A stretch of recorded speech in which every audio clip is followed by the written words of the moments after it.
Hello everyone, welcome to this NPTEL course on computational process design. So in this particular session what we are going to look at is we are going to look at design of batch plants. In the last session we have seen the economic evaluations of the process plants. Okay.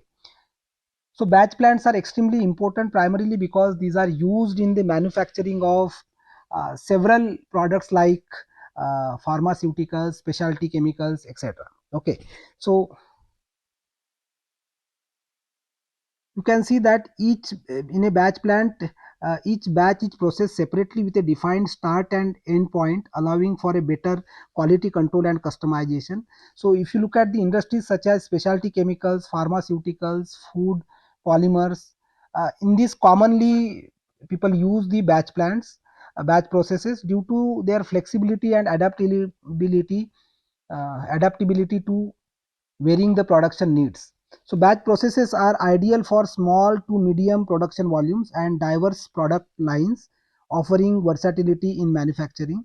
All products manufactured under the batch are similar in terms of cost, type, consumption of the materials or specifications. So efficient design and scheduling play a crucial role in optimizing resources, reducing production cost and enhancing the overall operational efficiency. Well planned scheduling ensures the timely production, minimizes the downtime, and enables the quick response to the market demands, leading to the improved competitiveness. So you can see that mostly in the polymer productions, mostly in the pharmaceuticals and specialty chemicals, the batch plant is used. Primarily, the main reason is whenever the quality control is an important aspect. In such cases, maintaining the quality in a batch plant is more easy, and therefore typically if you look at the pharmaceutical production, the batch processes are used. Whenever we are using the batch processes, the important aspect to look at is we wanted to minimize the downtime, so make span we have to minimize. Again, we wanted to have the timely production, so tardiness of the product order is minimized. Also the late orders should not be there. Again, whenever there is a change in the market demands, according to market demand, changing things, managing such changes in the batch plants is easy. uh, Also, if you look at the batch plants primarily, so there are multiple orders has to be produced in the same facility, and therefore the scheduling is a important aspect whenever we are designing the batch plants.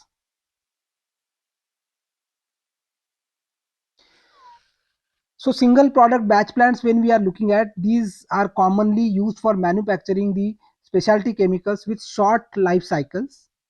Manufacturing in a single product batch plants follows a recipe specified by a set of processing tasks with fixed operating conditions and processing times.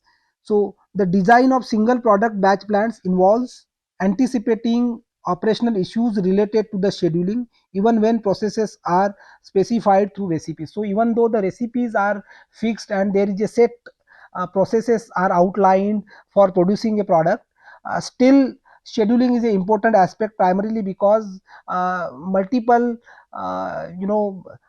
equipments which are used in production such uh, product, these are shared between different products, and therefore the scheduling becomes really important. So recipes serve as a standard protocol in the manufacturing of the pharmaceuticals and food items to comply with the regulatory standards. So as specified or as approved by the regulatory board, the same set of process has to be used in the manufacturing of the pharmaceutical as well as in the production of the food items. So even though the recipes are fixed, but you can see that there is a flexibility exists in adjusting the operating conditions and processing durations, particularly concerning the solvents. So when we are looking at the solvents, with respect to the solvent, some flexibility is usually given in terms of the operating conditions and the processing durations. So modification in the operating conditions can be made within the regulatory compliances which are approved. Okay, so whatever the regulatory compliances are there, within those regulatory compliances one can modify the operating conditions. So despite regulatory guidelines Adjustments to processing lengths and conditions may be permissible under certain circumstances, especially when dealing with the solvents. So only with respect to the solvents, some modifications are permitted. So if you take a simple example here, you can see that this is a simple recipe is given here. So in this case, you can see that the chemical A is first mixed with the B, and then the reaction is occurring here in the reactor. This is referred as a stage 1. So in this reaction, the product C is formed. Then this ABC mixture is then passed to the mixing tank, where another solvent D is added. So by the addition of the solvent D, this entire mixture is then separated in the stage 3, which is a centrifuge, where the liquid A, B and D are separated, whereas the solid C is coming from the bottom of the centrifuge, is then sent to the tray dryer, where the solid dried component C is separated. So you can see that in this particular process there are 4 stages are there. Stage 1, which is reactor; stage 2, which is a mixing tank; then there is a stage 3, which is a centrifuge; and the last one is a tray dryer, which is stage 4. Um, uh, such batch processes is commonly used for production of the drugs, isn't it? So you can see that the drugs can be formed, and then it can be separated, and then it is converted in the form of the powder or the tablets. So with respect to this particular process, the production recipes involve these 4 main pieces of equipment operated in a batch mode: reactor, mixing tank, centrifuge and tray dryer. Additionally, there are some more equipments are there, like pumps and the cooler are there, which operates in a semi-continuous mode within the process, but we have not shown these particular equipments in the we have not included this in the scheduling. Again, initially the production assumes the creation of a single product following a specific recipe outlined below. So in this case, the single product is what we are interested in, and the product is C. So the production recipe here is this: mix raw material A and B in the mixing tank, heat the mixture to 80 degrees Celsius and allow it to react for 4 hours to form the product C. So you can see that the time required for this particular step is 4 hours. Then mix the resulting product with solvent D for 1 hour at ambient conditions, and then so here in for stage 2, you can see that the time required for the step 2 is 1 hour. Utilize the centrifuge to separate the solid product C from the mixture for a duration of 2 hours. So you can see that in the centrifuge around 2 hours are required for separating the product C. So time duration here is 2 hours. And the last stage is a drying. So in the last stage, dry the separated solid product in a tray dryer for 1 hour at 60 degrees Celsius. So you can see that here the duration is 1 hour. So each of the tasks described in the processing recipe is carried out in a each of the 4 batch equipments depicted in the figure. I will show the figure, and we can also see the Gantt chart, where how these different units are scheduled in terms of the activities and the processing time. These are represented. So in the Gantt chart, the times for emptying and filling are denoted with a thick lines. However, since these times are typically much shorter compared to the processing times, they are neglected, simplifying the Gantt chart. So what we are saying here is, if you look at the Gantt chart, you can see that this is the Gantt chart for the same process. So you can see that these lines which are shown here, these are for the transfer times. Okay, so you can see that the material from the reactor is transferred to a mixing tank. So these transfer times are also shown here, and you can see that the stage 1, stage 2, stage 4, all 4 stages are represented with the time here. And very often these transfer times are neglected, and in such cases we can simplify this particular Gantt chart to another Gantt chart where these transfer times are removed here. So you can see that around 4 hours are required in the reactor, plus some transfer times. In the mixing tank, 1 hour is required, plus some transfer time will be required. And then from mixing tank, it is uh, uh, if you look at from mixing tank, it goes to centrifuge, where it takes around 2 hours. and from centrifuge then it goes to the tray dryer where it is around 1 hour is taken. So we have neglected these transfer times, and with neglecting, the new Gantt chart is shown here. So with respect to different stages, how different um, uh, stages are performed with respect to the time, that is shown here. So you can see that the efficient operation in a single product batch plants can be achieved by minimizing the idle time. So you can see that if we minimize the idle times of different equipments, we can reduce uh, the we can uh, have the efficient operation of the batch plants, and identifying the bottlenecks in the manufacturing process. So whichever stage is the bottleneck, corresponding to that we can uh, uh, we can change our strategy a little bit to eliminate such bottlenecks, and based on that we can have the efficient operation. So when considering the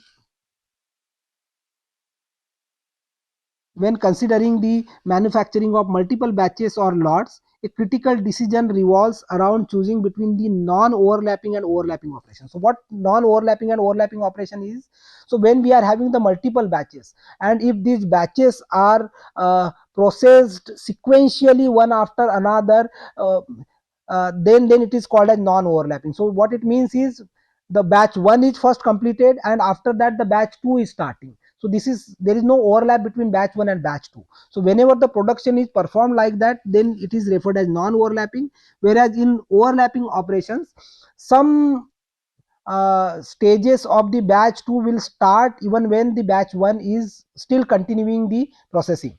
Okay. So in a non-overlapping operation, each batch is processed sequentially until the preceding one is completed, meaning that the no batches are manufactured simultaneously. Whereas in overlapping operation, efforts are made to minimize the idle times, resulting in the simultaneous production of the batches. This approach aims to maximize efficiency by reducing the downtime. So you can see that the downtime can be minimized with this.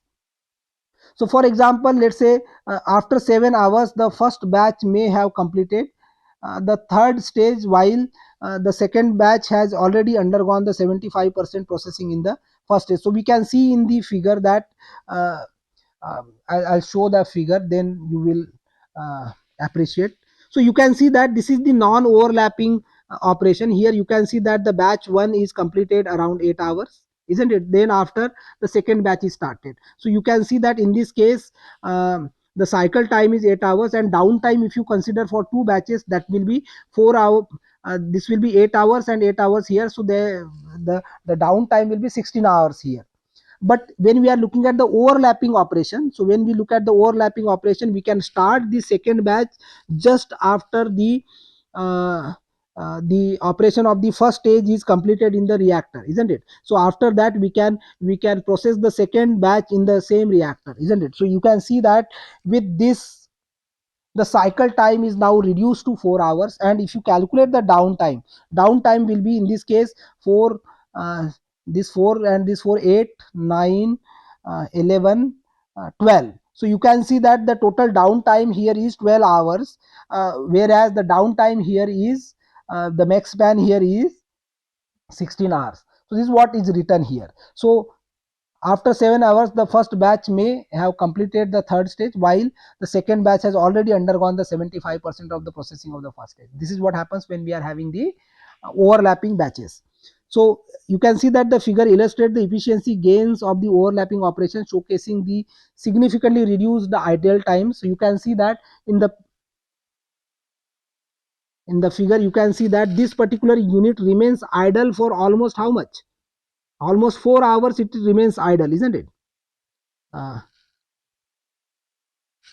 isn't it? So for almost 4 hours it remains idle here, but in the second stage you can see that we are using this particular thing efficiently here, isn't it, in the overlapping operations.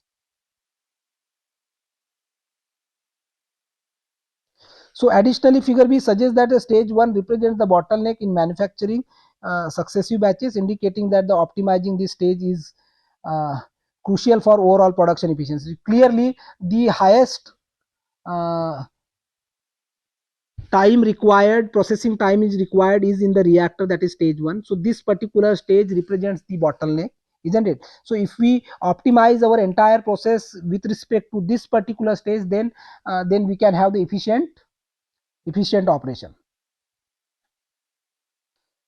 So the above observations can be quantified with the following definition of the cycle time. So cycle time is represented as the final time minus the starting time Ts. So here Tf and Ts are the initial and the final times of each operating cycle. Now in this case, if we look at the unit 1, so the cycle time with respect to the unit 1 ct1 will be given by what? 8 plus ts1. So ts1, ts2, ts3, ts4 are the initial times at each stage, isn't it? So 8 plus ts1, that is going to be the final time. Remember, if I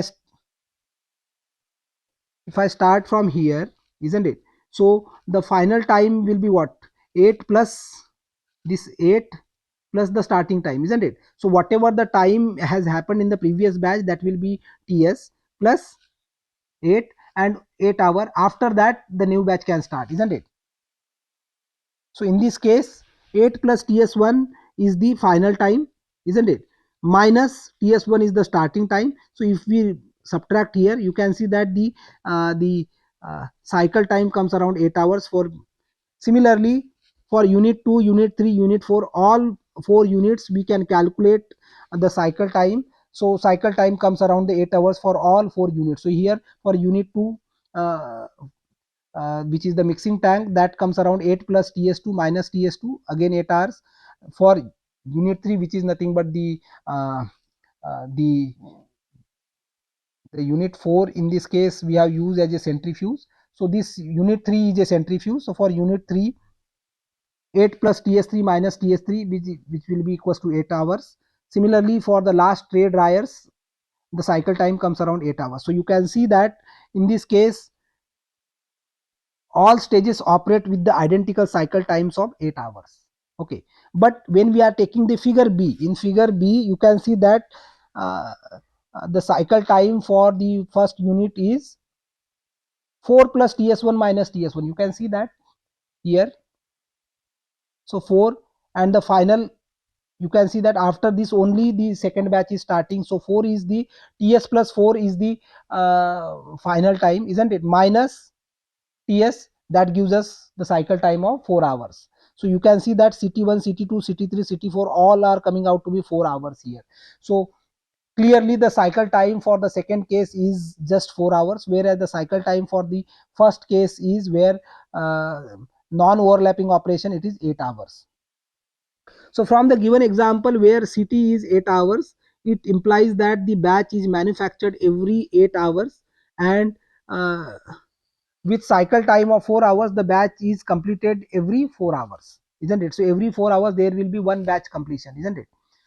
So based on this example, the cycle times for the single product batch plant can be generalized as follows. So we can obtain the cycle time uh, for non-overlapping operation. For non-overlapping operation, we can get the cycle time as summation of tj. So all the stages are there, j stages are there. For all j stages, whatever the processing time is there, summation of all those processing time is going to give us the cycle time when we are looking at non-overlapping operation. But when we are having the overlapping operation, then we are going to look at the processing time of each of these stages, and whichever is the maximum, that will represent the cycle time. So clearly in the non overlapping operation, the cycle time comes around the 8 hours, whereas in the overlapping operation, the cycle time, which is nothing but the maximum processing time of the individual stages, the maximum processing time in this case is a 4 hour for the reactor, and therefore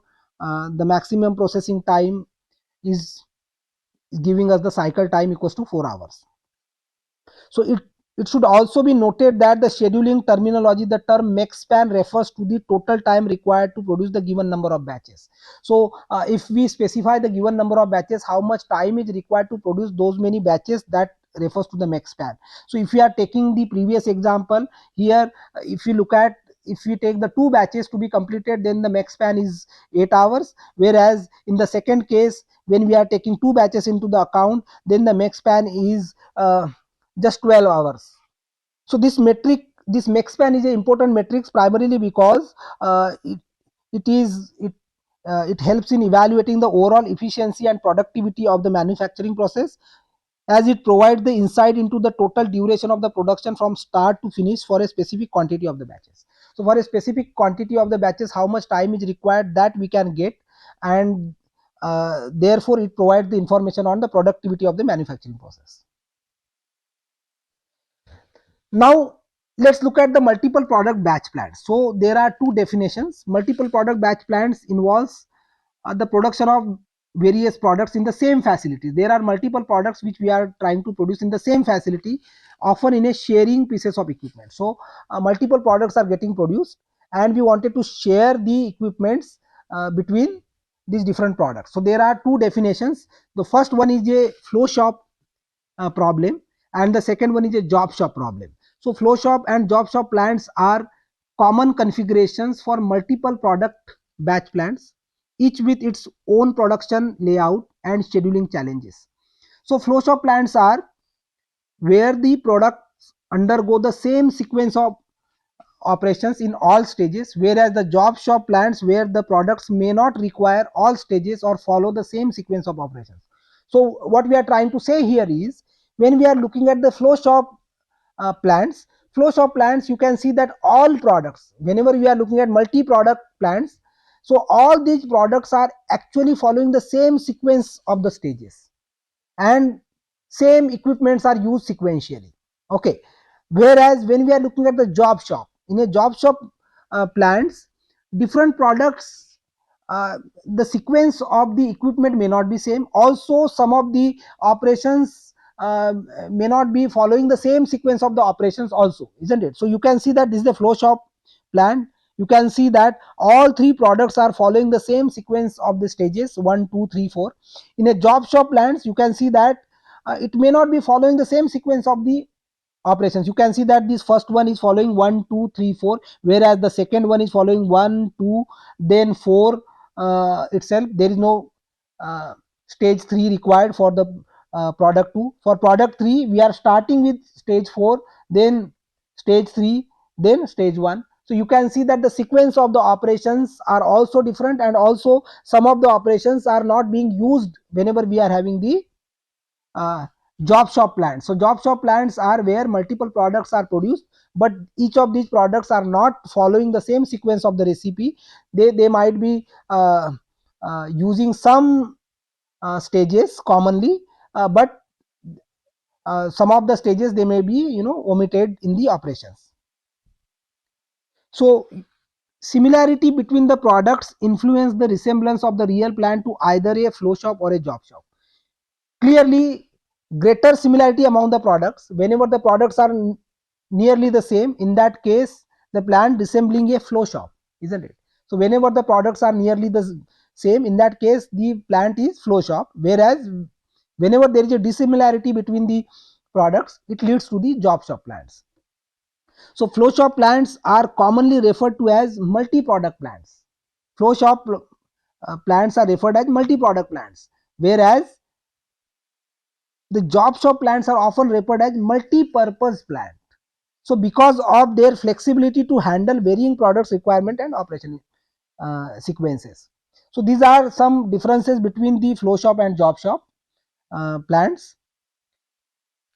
Now let's look at uh, the flow shop plants. A crucial consideration is the type of production campaign employed for manufacturing a predetermined number of batches for different products.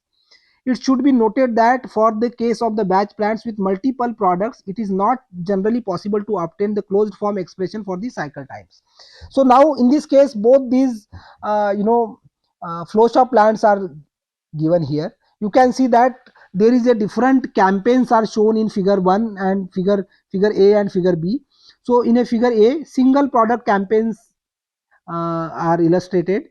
So here in this case, you can see that uh, so there are two type of products are there, A and B. So you can see that initially we are producing only A. You can see that A are getting produced initially, and then B are getting produced. So you can see that this first figure basically represents 3 batches of A followed by 3 batches of B. So all the batches of product A is first completed, and then all the batches of product B are completed. So here you can see that if I look at the cycle time, so cycle time in this case is uh, uh, the cycle time is 25 hours is the cycle time. You can calculate that 5 plus 5 10 plus 15, then plus 2, so that is 17, and then here 4 plus 4, that is 8. So you can see that it becomes 25. So cycle time is 25 hours, but if you look at the max span will be 29 hours when we are having the single product campaign. Now the another case is mixed product campaign. So in this particular case you can see that product A and product B are getting produced alternately. So you can see that the product A is produced in the stage 1, and the output from the stage 1 is then given to the stage 2, and then it completes here. But once the stage 1 is completed, product B is starting in stage 1, and then it goes to the stage 2. So you can see that A is produced, then B is produced, then A is produced, then B is produced. So in this manner the products are getting produced alternately. So 3 A's and 3 B batches are produced here in this particular figure. You can see that the cycle time is now reduced from 25 to 20 hours, 21 hours. We can calculate the cycle times also here. So 5 plus 2, 5 plus 5 10 plus 5 15 plus 6, so that becomes 21. Now in this case the max span will be what? Max span will be again 25 hours. So if we look at, if we analyze these two figures carefully, so you can see that producing 3 batches each of product A and B in plant with 2 stages. One option in flowshop plant is to utilize single product campaign, that is the product A should be completed first, and then the product B should be completed. So all the batches of A are first completed, and then all the batches of B are completed. So alternate is mixed product campaigns, where which involves producing batches according to a predetermined sequence such as AB, AB, AB. So it is important to note that the impact of the max span and the cycle time for different campaign types. So you can see that for a single product campaign we are having a uh, max span of 29 hours and the cycle time of 25 hours, whereas the mixed product campaign, our max span is 25 hours, whereas the cycle time is 21 hours. So but it appears that the mixed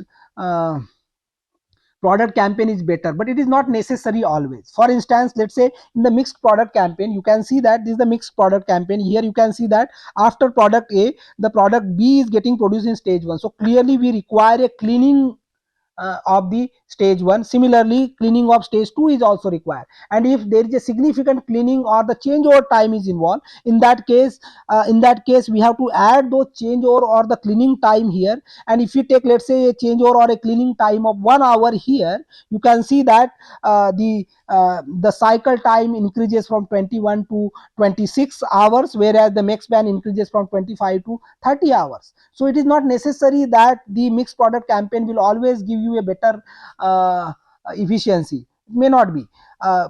Again, whenever we are producing a multi-product um, uh, multiple products with the different grades, similar situation occurs. A typical example is, let's say, if you are producing the different grade polymers using different extruder, you can see that you can go from the light color to the dark color easily, but when you are going from dark color to light color, there is a change over time required, isn't it? So all such change over time and the cleaning time has to be accounted when we are looking at mixed product campaigns.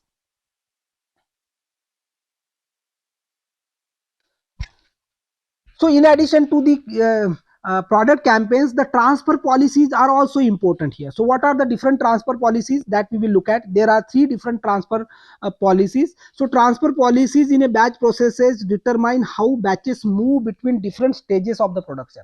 So the first transfer policy is a zero wait transfer policy. So what it says, immediately we have to transfer the batches to the next stage without any delay. So in a zero wait transfer policy, immediately we have to transfer the batches to the next stage.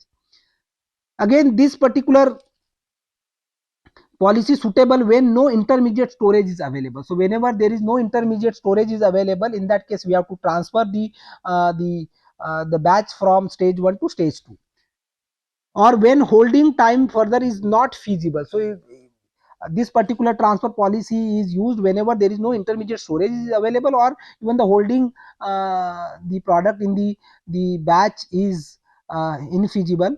In such cases we use the zero weight transfer policy.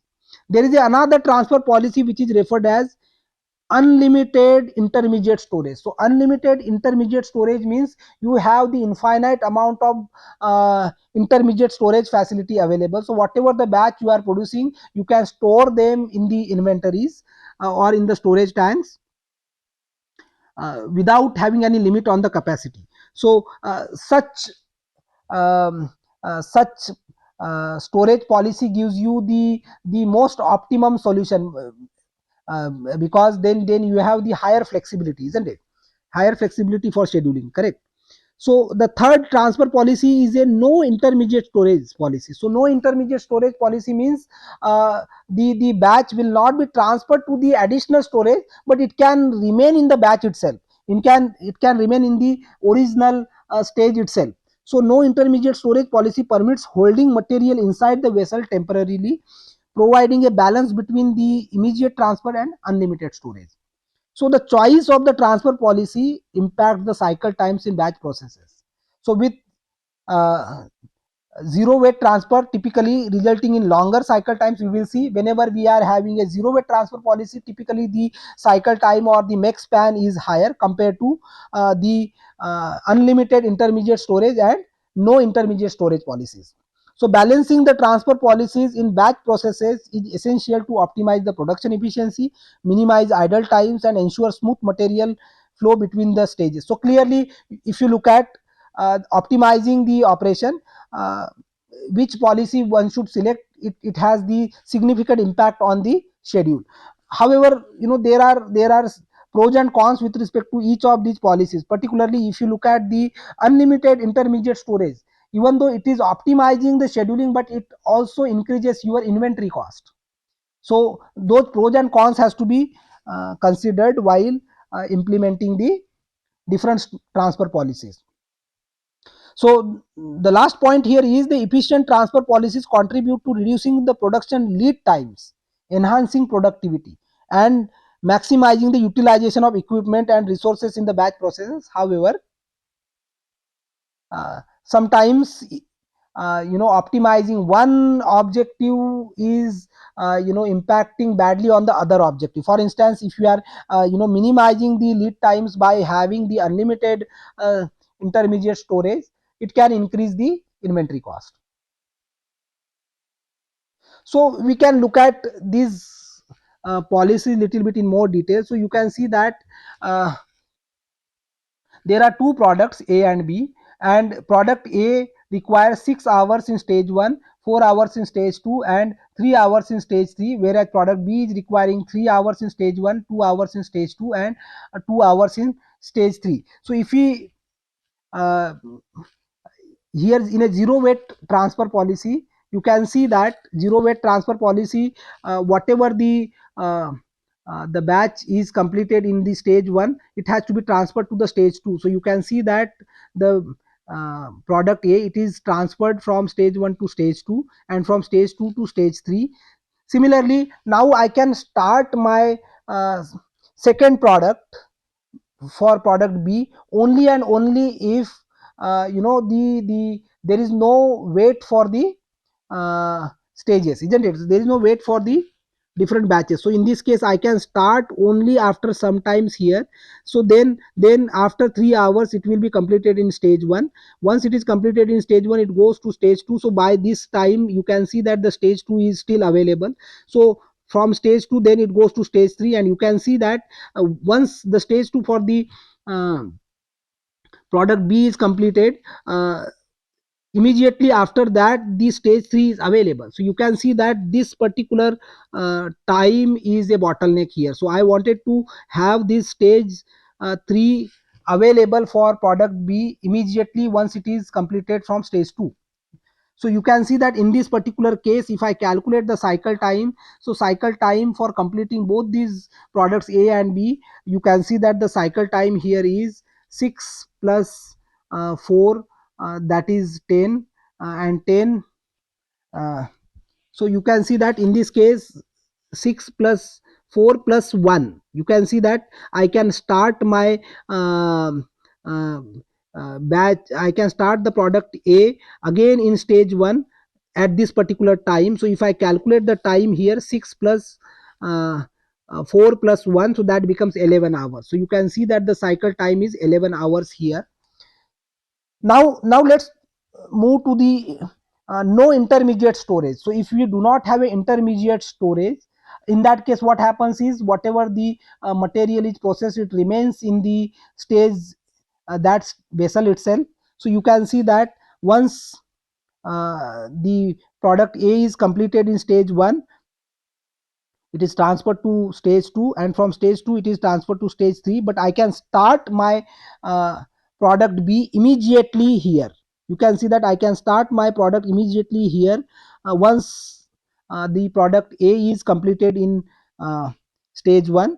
I can start my product B in the stage 1, so that goes for 3 hours. After that it can remain idle in the stage 1 itself, isn't it? And once the stage 2 becomes available, this product B is then transferred from stage 1 to stage 2.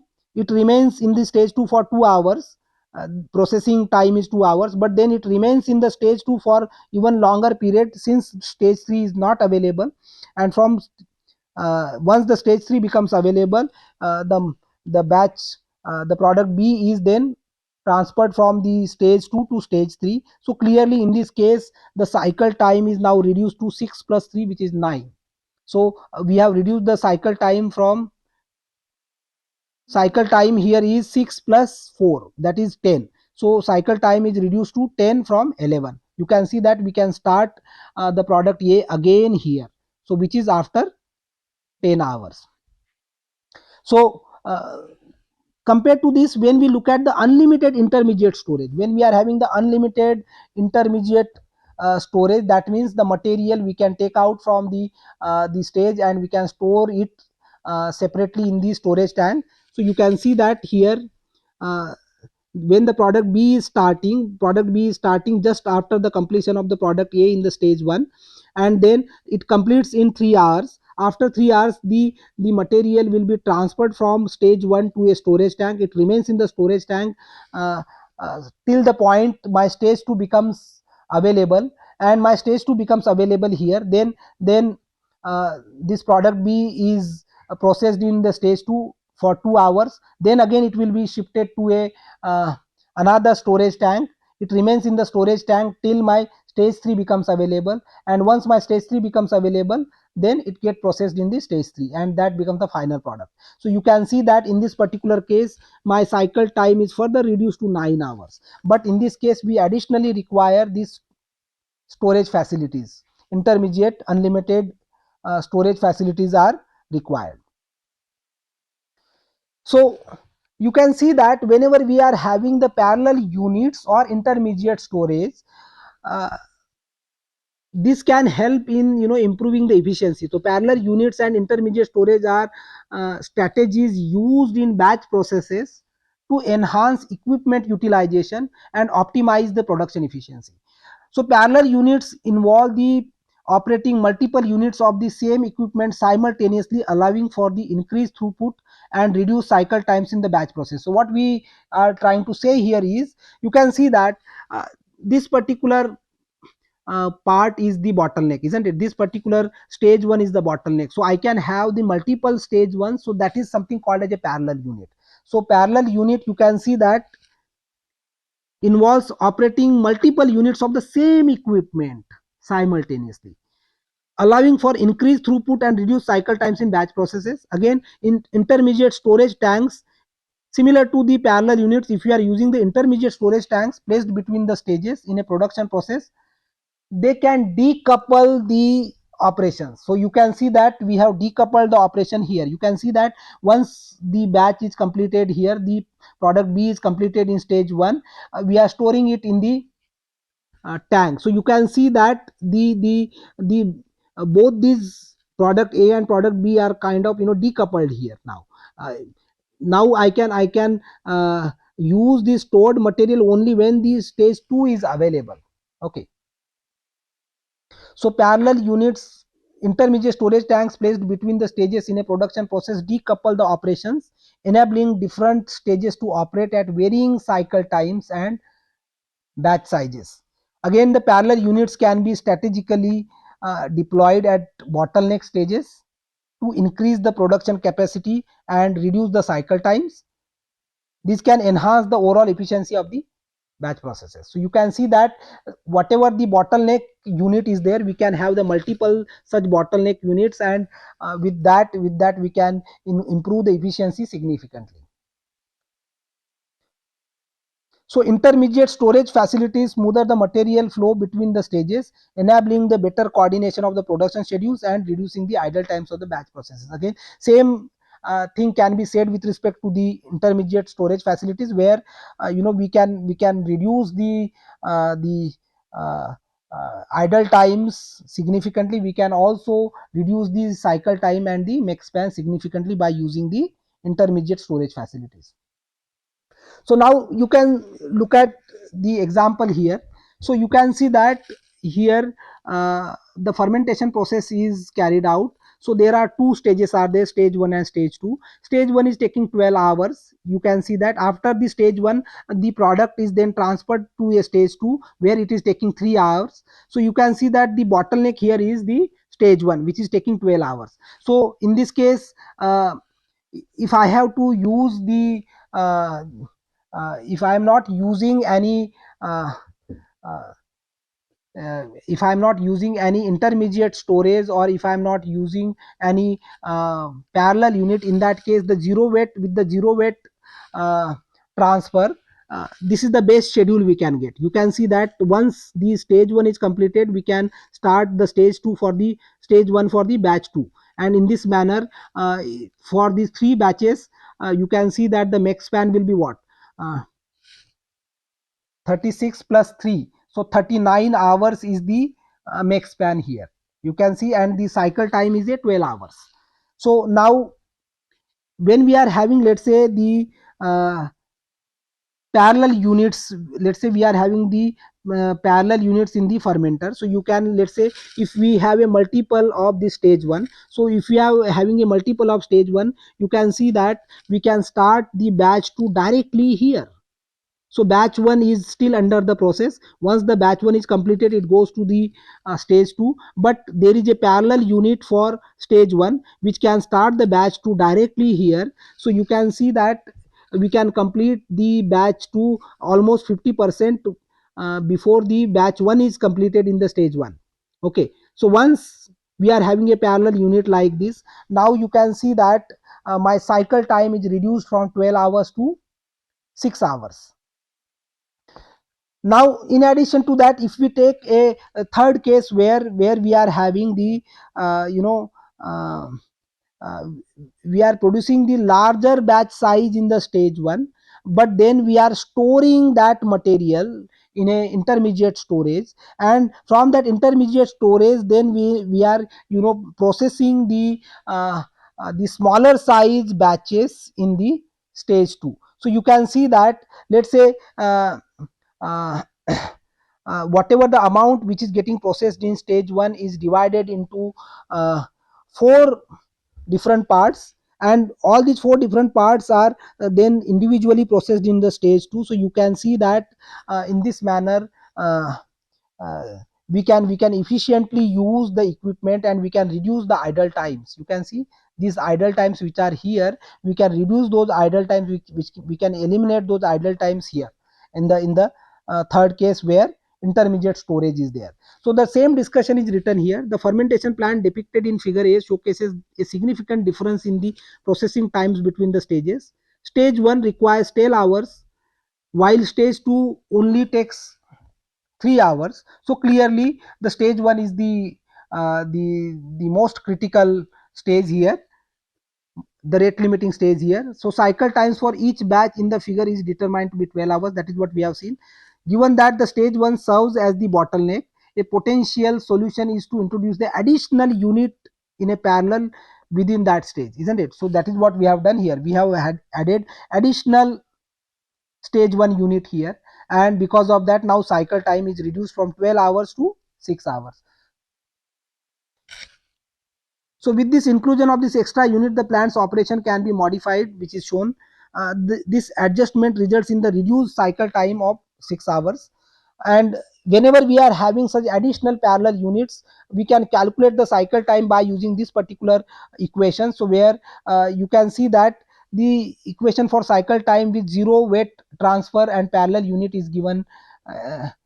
So let's say NPJ is the number of parallel units, and in that case we can calculate the CT as maximum of Tij divided by Npj. So here Tij is the individual processing time of each unit, so clearly divided by Npj. Here Npj is the number of parallel units, so you can see that the 12 was the processing time, maximum processing time for stage 1, divided by the number of parallel units are now 2, so 12 divided by 2, so that becomes 6. So our cycle time comes out to be 6 here.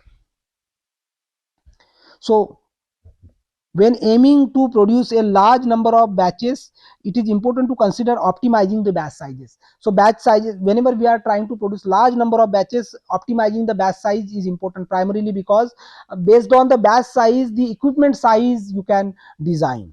So by reducing the cycle time to half, the batch sizes can be reduced from 1000 to 500 kg while maintaining the same overall production output. Okay, so clearly you can see that the batch sizes, uh, by reducing the batch sizes, we can again further reduce the equipment size.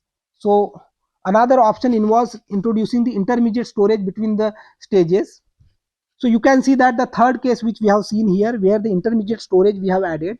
So now in this particular case, uh, the third case is what? In the third case, we are introducing the intermediate storage between the stages, providing the flexibility in the operations. So this approach decouples the two stages, isn't it? Once we are having the intermediate storage, now we have decoupled both stage 1 and stage 2, and we can have a different cycle times for both stage 1 and stage 2. So that is what we are doing. In stage 1, the cycle time is 12 hours and can handle the batches of 1000 kg, let's say, while the stage 2 has a cycle time 3 hours and can handle 250. So you can now see, 10,000 kg we have produced in 12 hours, we can store it in the intermediate storage, and from that intermediate storage 250 kg which we are going to fit to the stage 2, and you can see that within the same 12 hours this 254 times we can put it into the stage 2. So you can see that the idle time for the stage 2 has reduced significantly. Now you can see that the batch size for the stage 1 is 1000, whereas the batch size for the stage 2 is 250. So we can have a different batch sizes when we are having the intermediate storage.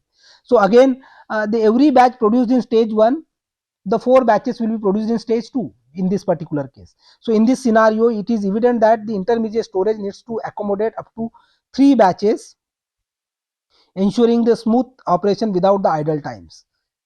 Okay. So sizing of the vessel, clearly once the batch size is fixed, then we can calculate the sizes of the vessels required in different stages. So sizing of the vessels in batch plants is a critical aspect of designing the efficient production process to meet the production demands and optimize the resource utilization. Specific volume factors denoted as a size factors are used to determine the required vessel volumes for producing a unit of final product in each stage of the batch processes. So size factors are calculated based on the specific volume of the mixture in each stage, considering the density of the mixture and the weight of the final product. So you can see that if the density is given and the specific volume we can calculate for the mixture in each stage, using the specific volume and the density of the mixture, we can calculate the size of each of these vessels which are used in different stages. We can see the case study here.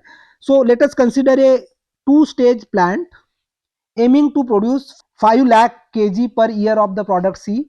The plant operates around 6,000 hours annually, and the below outlines is the recipe for the manufacturing of the product C. Remember, in the batch plant the recipe has to be provided. So here in this case the recipe is given for the production of C is combine 1 kg of A with 1 kg of B, then undergo 4 hours reaction to yield product C. The resulting yield is 40% by weight, 40% by weight. So whatever the total weight is there, of that 40% by weight is the product C, with a mixture density denoted as, so mixture density after the unit stage 1 is 950 kg per meter cube, whereas in the stage 2 what we are doing is we are introducing the 1 kg of the solvent, and then we subject the mixture to a centrifugation for 1 hour to retrieve 93.75% of the product C. The mixture density in this particular case is 1000 kg per meter cube. Now we wanted to calculate what should be the size of the vessel which is required in stage 1 and stage 2. That is what we are trying to calculate in this particular case study. So you can see that in this particular stage 1, 1 kg of A is added, 1 kg of B is added, so the total amount becomes 2 kg. Out of 2 kg 40% is the weight of the C, so that will be nothing but what, 0.8 kg of C we will have, and the remaining 1.2 kg will be the unreacted A and B. Now these are then given to the stage 2 where 1 kg solvent is added, so the now total weight becomes what, 3 kg.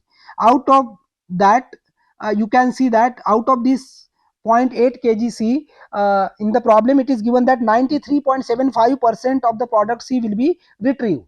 So 93.75% of 0.8, that becomes 0.75 kg of C. So 0.75 kg of C is going to be will be retrieved from the separation unit here, and whatever the remaining is, that is 2.25 kg, that will be A, B and the solvent. So now in this particular case we wanted to find out the size of the stage 1 and as well as size of the stage 2. So the size factor Sj for each stage J is nothing but what, volume of the vessel J required to produce 1 kg of the final product. Volume of the vessel J required to produce 1 kg of the final product, that is what is defined as the size factor Sj. So in this case specific volume for the stage 1 is what, here the density of the mixture coming out from the reaction stage is given, that is 950. So 1 by 950, that gives 1.0526 into 10 raised to power minus 3 meter cube per kg of the mix. That is the specific volume for the stage 1 we have obtained. Now this specific volume multiplied by the total weight divided by what is the weight of the final product, that gives us the S1. So S1 is nothing but volume of the vessel J required to produce 1 kg of the final product. So how much is the amount of the final product is produced, which is 0.75 kg per C, isn't it? So this is the specific weight we have obtained for 2 kg of the mixture coming out from the reaction stage. So in this case S1 will be given by what, the specific volume multiplied by 2 kg, so 2 divided by the final weight of the final product, that is 0.75 kg. So it becomes 2.807 into 10 raised to power minus 3 meter cube of the production per kg. So this is the S1. Similarly for stage 2, again the density is given, which is 1000 kg per meter cube. So we can calculate the specific volume, that is comes out to be 1 by 1000. So that is nothing but 1 into 10 raised to power minus 3 meter cube per kg. Again we can calculate S2. S2 is nothing but the size factors. So size factor S2 for the second stage can be obtained as the specific volume multiplied by the total weight divided by the weight of the product. So total weight in this particular stage is what, 3 kg, isn't it? 2, 1 plus 1 this and the third one here. So this is the total weight is going to be 3 kg, and out of this 3 kg how much is the product? 0.75. So 3 divided by 0.75 into the specific volume, that gives us the S2. So S2 comes out to be 4 into 10 raised to power minus 3 meter cube of the production per kg. Now we know S1 and S2. Based on this S1 and S2 we are going to calculate the sizes. Now in this particular case in the problem what is given is 1 unit per so if we use 1 unit per stage and operate with 0 weight transfer, the cycle time in this case is given as, so let's say reaction is taking place for 4 hours and the separation is taking place for 1 hour, so cycle time in this case will be 4 hours, isn't it? So maximum between the processing time of individual unit, that is nothing but the cycle time. So cycle time in this case comes out to be 4 hours. Now in the problem what is been given is, there are 6,000 hours we wanted to operate, isn't it? 6,000 hours we are operating, so how many batches we can produce? 6,000 divided by 4, isn't it? So 1,500 batches we can have, correct? And 1,500 batches we can have, but the total amount of the production is what? 5 lakh kg, isn't it? So 5 lakh kg divided by the number of batches, so that gives you the amount which need to be produced in each batch. So in this case you can see that 333 kg we have to produce in each batch, so batch size is 333 kg. Okay, now with this batch size, now we can obtain what will be the size of the stage 1 and stage 2, what will be the size of the vessels in the stage 1 and stage 2. So batch size multiplied to a the size factors, that gives us the volume of the vessel required in size for the stage 1. So stage 1 volume of the vessel required in stage 1 V1 is given as S1 into B. S1 we have already calculated, so S1 comes out to be 2.807 into 10 raised to power minus 3, that multiplied to the batch size which is 333, so this gives 0.934 meter cube as a size for the vessel 1. Similarly, we can calculate the size for the vessel 2, which will be given as S2 into B. So in this case 4 into 10 raised to power minus 3, that is S2, multiplied by 333, that becomes 1.332 meter cube. So this is what we have obtained. These are the volume of the vessels required for stage 1 and stage 2. Now you can see that the stage 1 is the bottleneck because it is taking the more amount of time. So we may contemplate deploying 2 units operating in parallel, isn't it, but out of phase. So we wanted to have these 2 units working out of phase so that the cycle time can be reduced. So in this case the cycle time will reduce from 4 to 2, isn't it? So the cycle time for the stage 1 will reduce to 2. This implies that we can have produced twice as many batches, isn't it? So we can reduce the batch size for unit 1, we can reduce the batch size for unit 1, uh, uh, we can have 3,000 batches, we can have 3,000 batches, or uh, we can reduce the and also we will be reducing the batch size to 166, which will be half of that, isn't it? So in this case you can see that if the batch size is half to 166 kg, the size of the vessel in the stage 1, that will also reduce. So size of the vessel in stage 1 will be reducing to 0.467 meter cube, whereas for the vessel 2 it will be 0.666 meter cube. So you can see that based on whether we are having the zero weight strategy, zero weight transfer strategy, or whether we are having the parallel units, based on that the size of the vessels we can determine in this particular case. Now the another interesting concept which we have to look at is the inventories. So inventories play a crucial role in batch processes, influencing the production cycle, times, resources utilization, and operational efficiency. You can see that the inventory, so see, if we are storing everything in the inventories, it incurs the inventory cost, isn't it?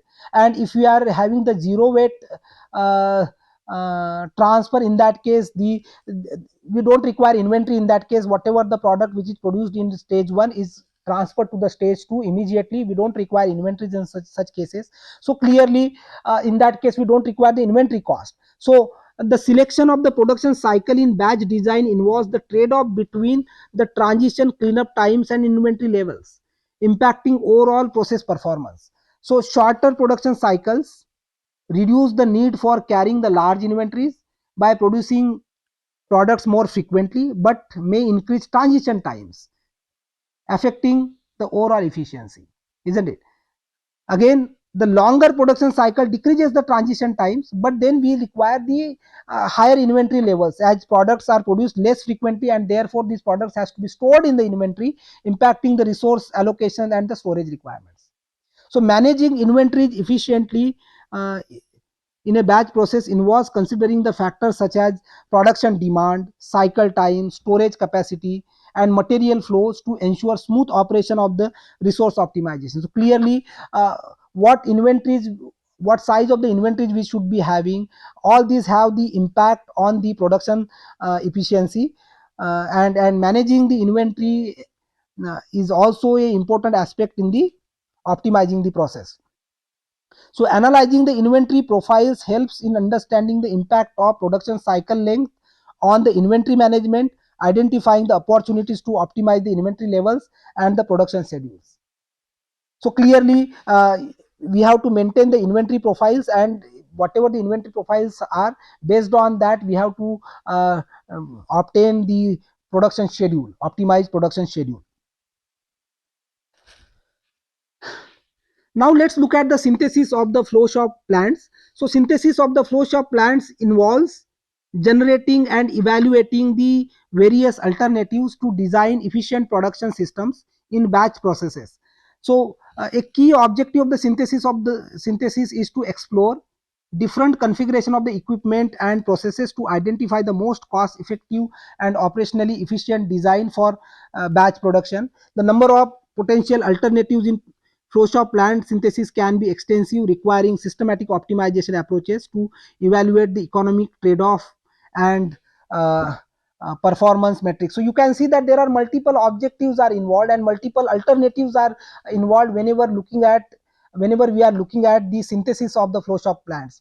So clearly, which alternative should be used depending on whether you are interested in minimizing the max span, whether you are interested in minimizing the late orders, whether you are interested in minimizing the tardiness. Based on that, different alternatives we can get.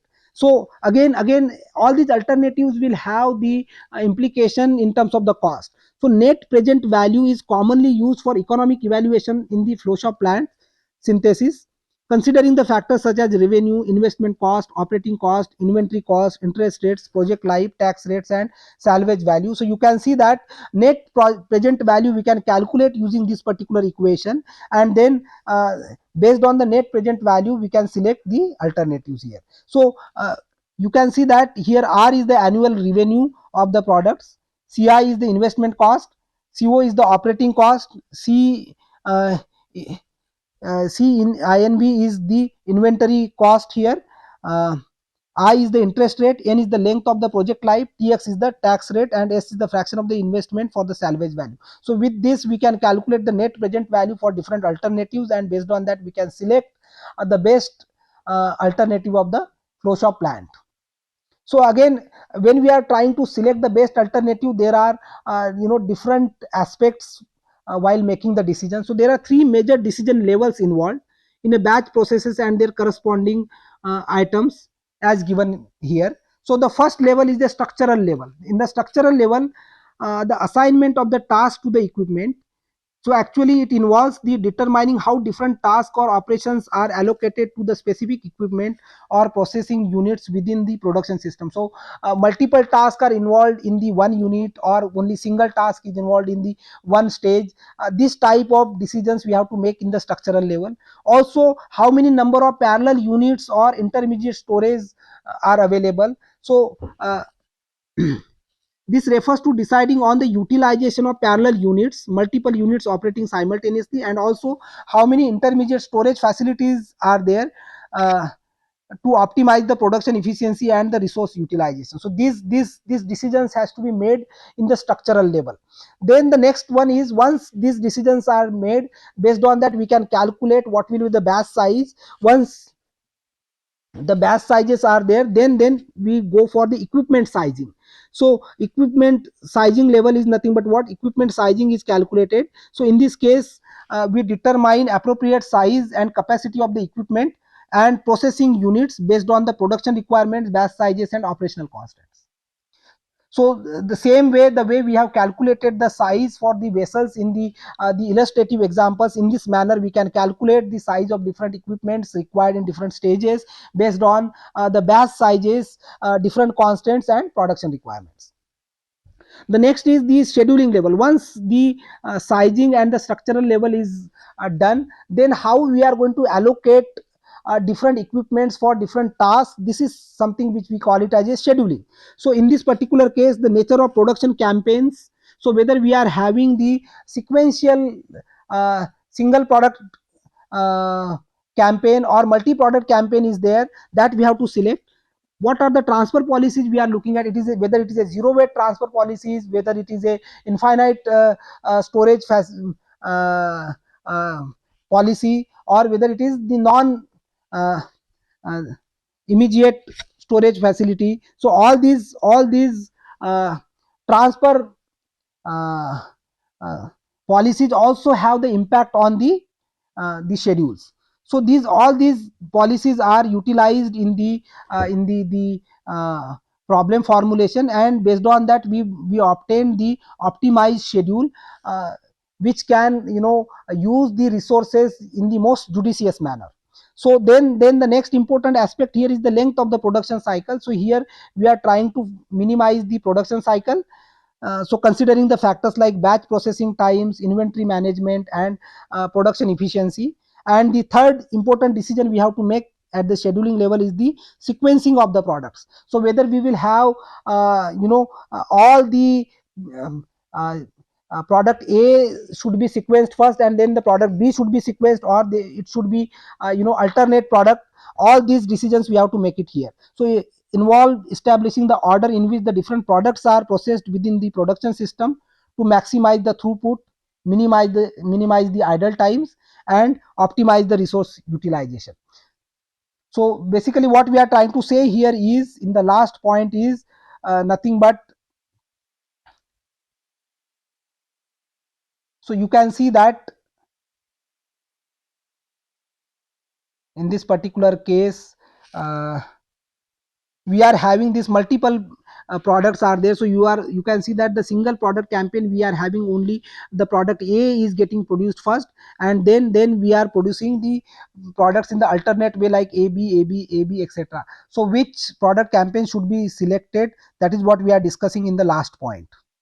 Okay, so now again, in order to synthesize the flowchart plans at the structural level, assigning the task to the equipment stands out as one of the decision with the most significant implications for scheduling and economics. Primarily because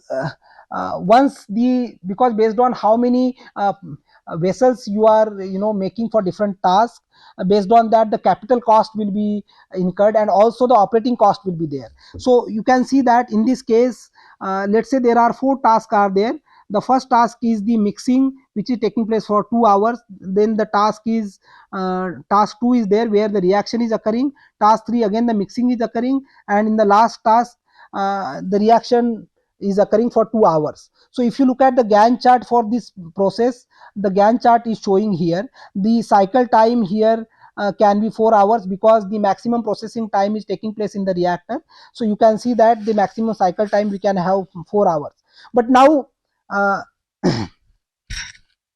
so in this case you can see that the assigning each task to the dedicated processing equipment as depicted in the figure is the simplest approach. Mixing task occurs in the basic vessels with the agitator, while the reaction takes place in the jacketed vessel, except for the uh, second reactor made up of the stainless steel. The remaining units are of the carbon steel.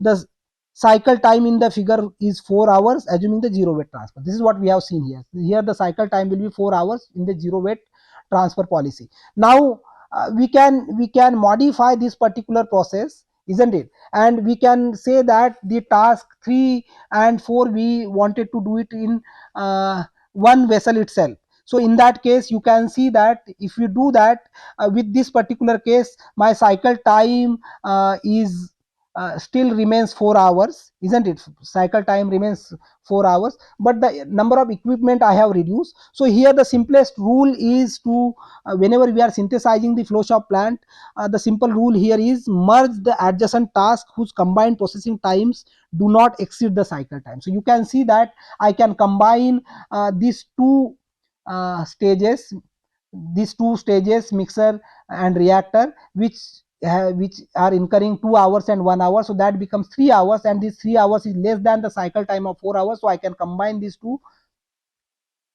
in the last reactor itself. So with this you can see that we have reduced one equipment, and also uh, the because of that the capital cost will be reduced. But let's say we can, there is another options available, like we can combine all these 4 tasks in one unit, but in that case you can see that the cycle time will be 9 hours. And so unlike the previous case where the cycle time was remaining 4 hours, in the next case the cycle time is increasing to 9 hours. So clearly the third alternative is not giving advantage in terms of the cycle time, but it is giving the advantage in terms of the equipment required. So all the stages are carried out in only one reactor, whereas the cycle time is now increased from 4 hours to 9 hours. So based on the cost calculation, then one has to select which alternative is useful in this particular case. So these are the different alternatives and different uh, uh, options available when we are synthesizing the batch plants. It could be based on what type of transfer strategies, policies we are implementing, whether we are having the multiple units are there, or whether we are having the intermediate storage or not.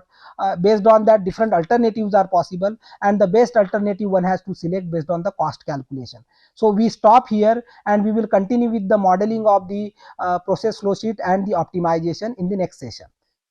So thank you all.